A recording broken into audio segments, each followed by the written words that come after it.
delete it. Do not look at me like that. I know you have it. Hinge, Bumble and Bumble, Plenty of Fish. Ooh, that one's horrible.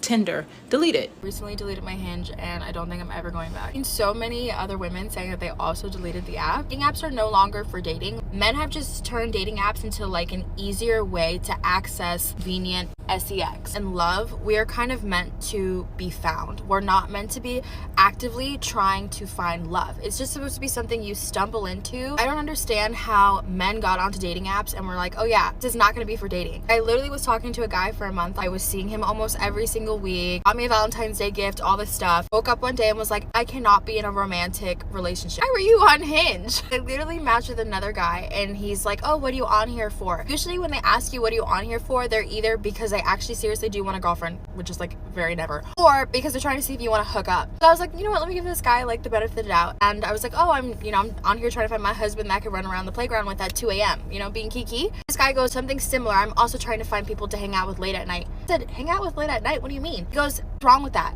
I said, what the f are you talking about? He's like, I'm trying to find people to hang out with late at night or early mornings. I said, baby, you're looking for a prostitute. That's what you're on this dating app for? A lot of the components of dating apps are just so superficial because I genuinely am such a surface level person on first match. You don't hit everything, all those points, I'm not gonna like you. Most of the men I've ever dated were from dating apps and they were the worst ones, but they were the most beautiful ones. But the guys that I met, like either through mutuals or in regular life, they weren't as attractive, but they were so much better. I feel like we get on dating apps because we feel this idea of like scarcity, so hard to find people. I was definitely like that too because I had this whole idea like, how am I ever gonna find someone? There was a time people dated before dating apps. I think if we all put our foot down and we get off the dating apps, men are gonna go back to talking to women in public because they don't do it anymore because it's just so much easier to go on an app and swipe. I really feel like when you get out of the mindset of allowing men to like behave mediocrely with you, when you get out of that, you'll realize that it's almost impossible for someone to come with like the pressure right off a dating app because they've never had a conversation with you in person. They don't know who you are. How can I expect you to like want to plan an amazing date for me and the only thing you have to go off of is 4 prompts and some photos of me? When somebody meets you in person, there's more of that initial connection, so they're more likely to be a bit more emotionally involved with you. So this is your sign. Get off the apps, go find your man at Erewhon, the gym, something. No, because let's talk about this. I have been complaining about this religiously to my friends back home that there is something wrong with all of the men that are left in the dating pool. What is this thing where like you match with someone online, you go on a few dates, you start to like this person, and then when you're like, okay, let's do this, they're like, wait a minute, did you actually think that I wanted to date you? Are you insane? I recently had this happen to me back to back 2 to 3 times, but the most bizarre has to be one of the most recent times. I was matched with this Asian guy named David back in July, and honestly I don't even know why I told you he was Asian. It doesn't actually even matter to this story, but basically David and I had like an immediate like animal attraction connection that was like out of this world right away, and immediately we were like, this is amazing, let's see more of each other.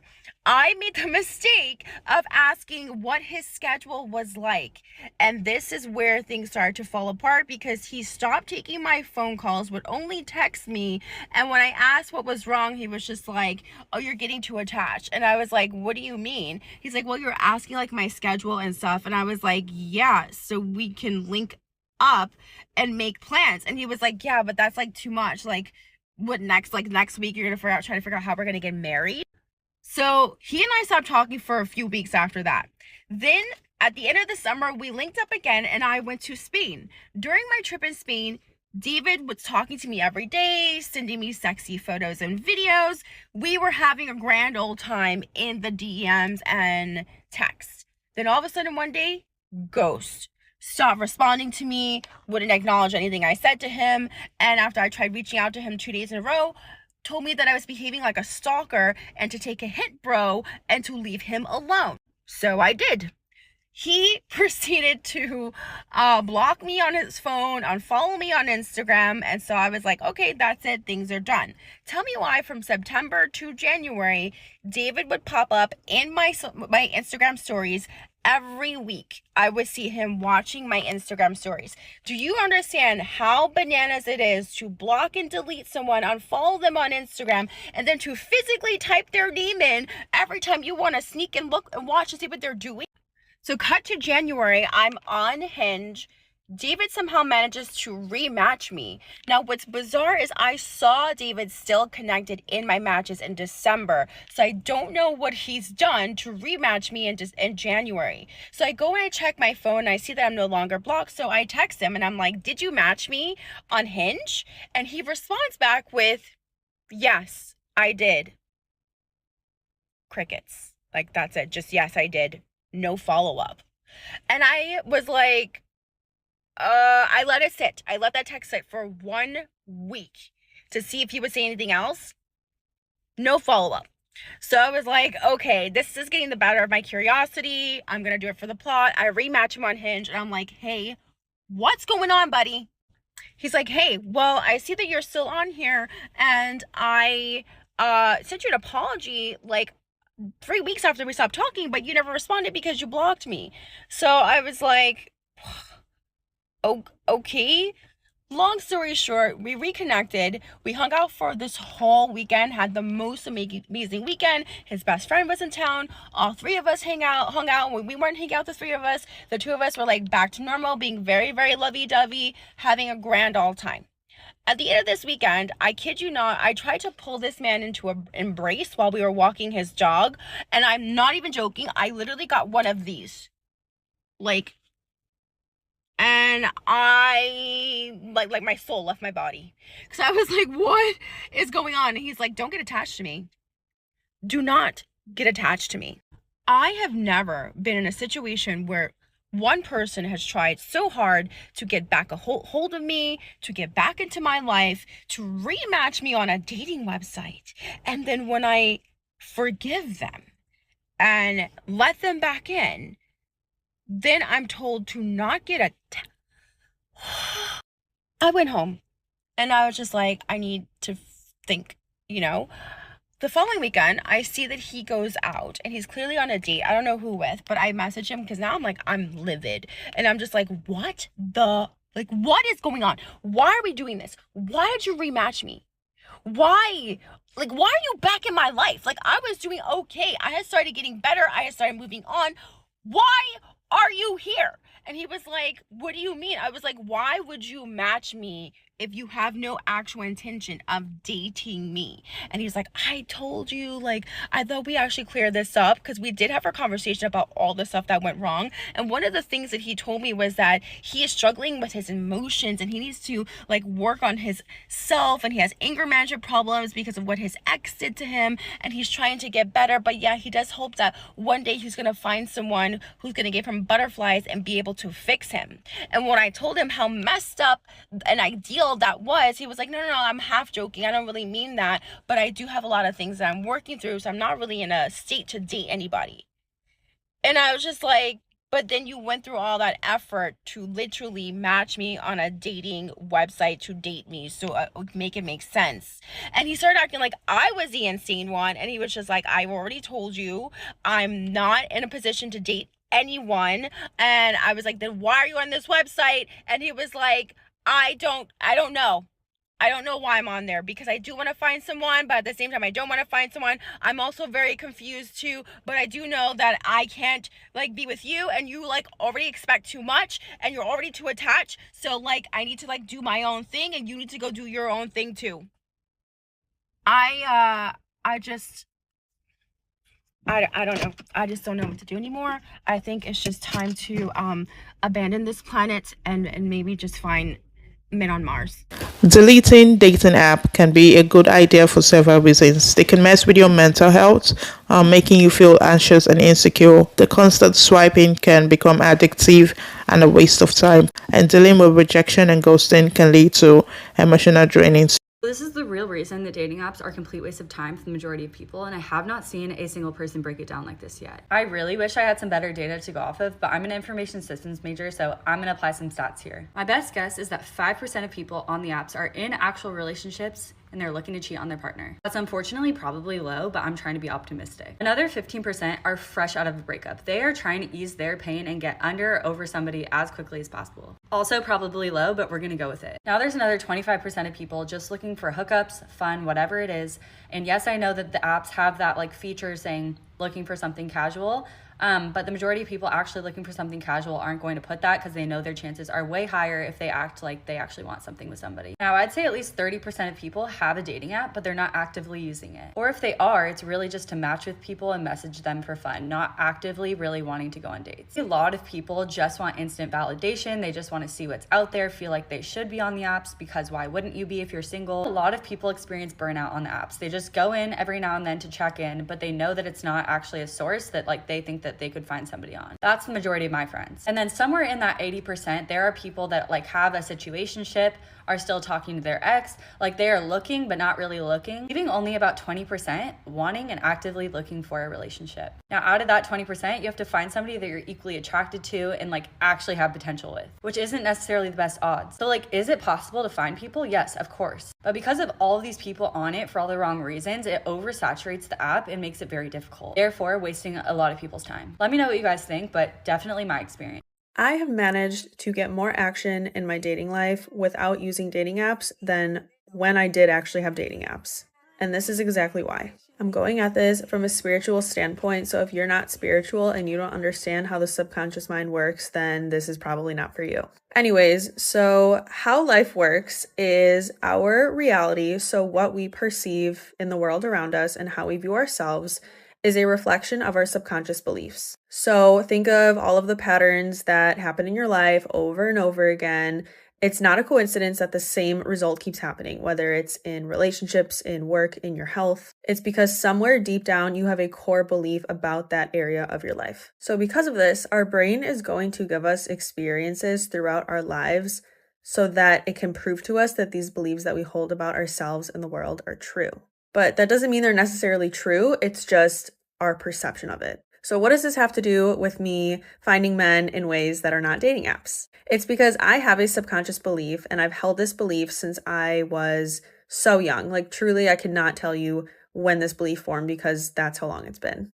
But I have believed that I'm going to meet the person that I'm going to spend the rest of my life with in the most organic, natural, unplanned way that is going to be an amazing story to tell. And it's really interesting because I've never been someone who wants to be on apps. I feel like in the past, I just went on them because that's what everyone else was doing. And I was allowing other people's opinions to like influence my dating life. Even though deep down, I was like, this isn't right for me. Like it just does not sit right with me to be on an app.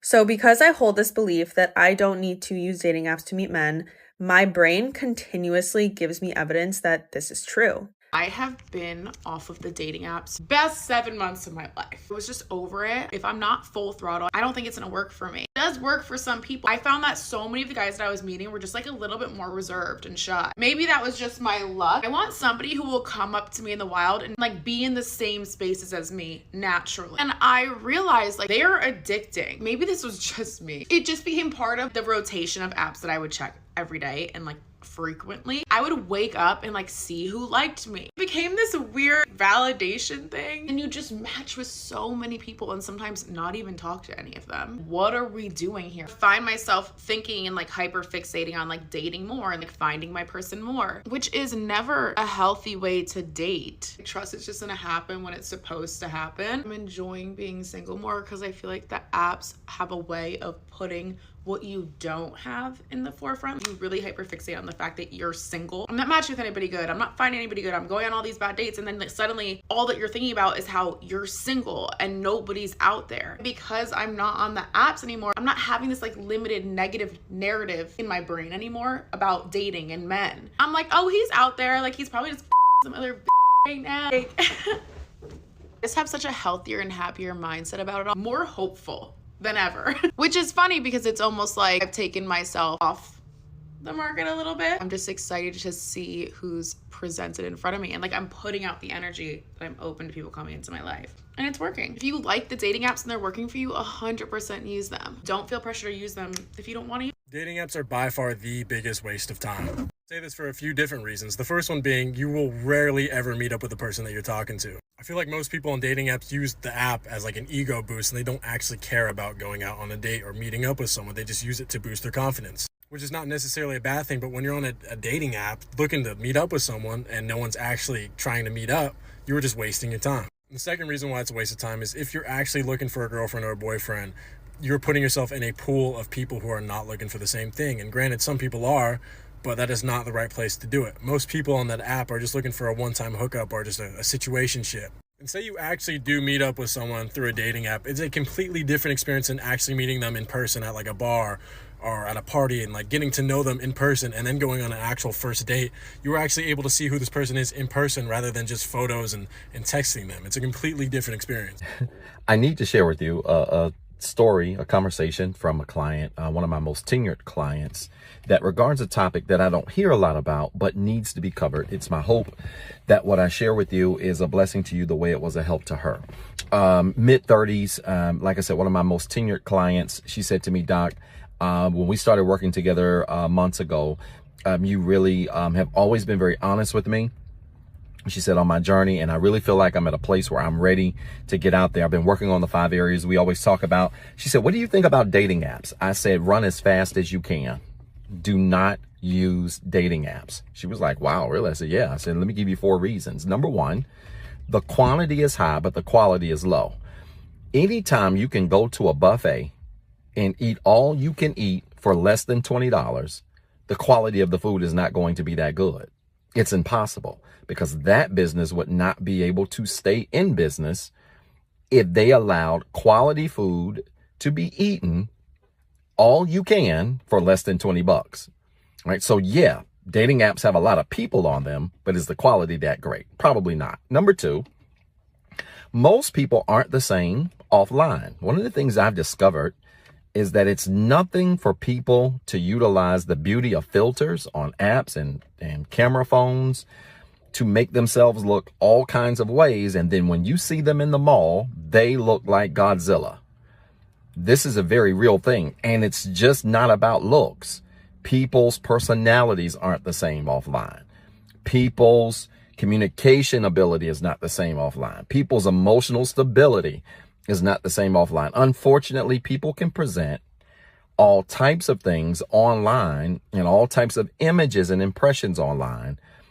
But unless you're healthy and whole, it's rare when you're one of us, meaning you're better offline than you are in person. She said, I totally understand that. That aligns with our work. I said, great.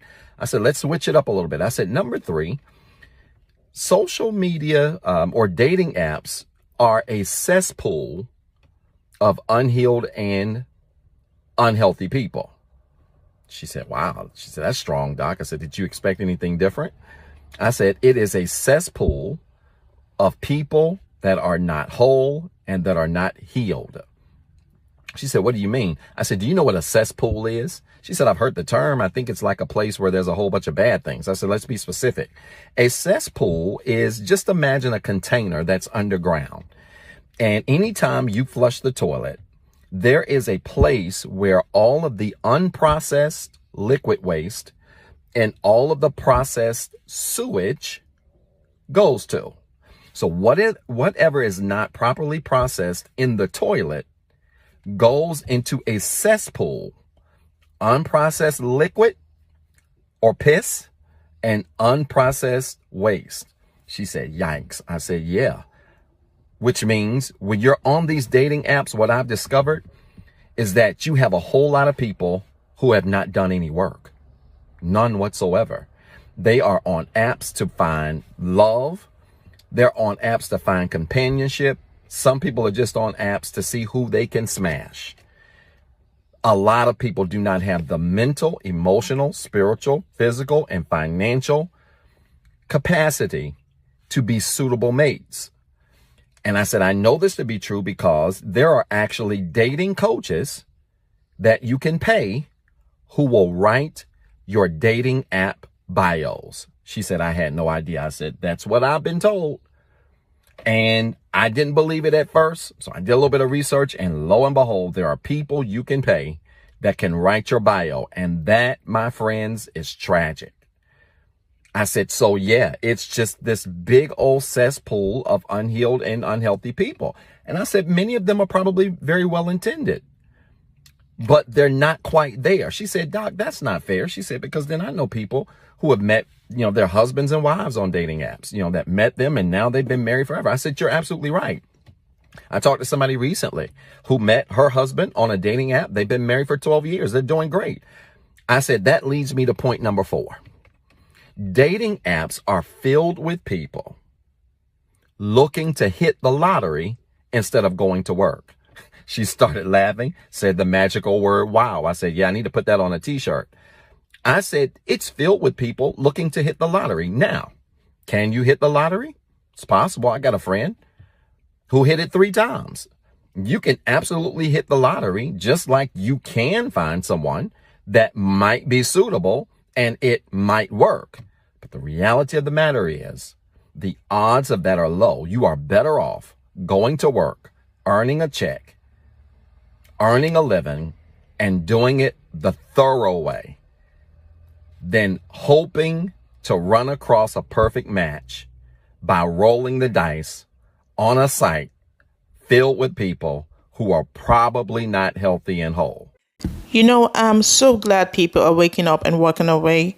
I'm agreeing with what the lady said. If everybody gets out of the app, men will be forced to meet women in public, because deleting this dating app can encourage people to engage in real life social activities where they can make organic connections, and friendship are more likely to develop. Meeting people through shared interests, hobbies, or mutual connections often lead to more genuine and lasting relationships.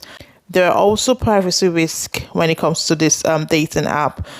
Since you're sharing personal information, by deleting this app, you might also focus on real life interactions, personal growth, and building deeper or more meaningful relationships. It also helps to avoid feeling overwhelmed by too many options and lead to a simpler, more satisfying dating experience.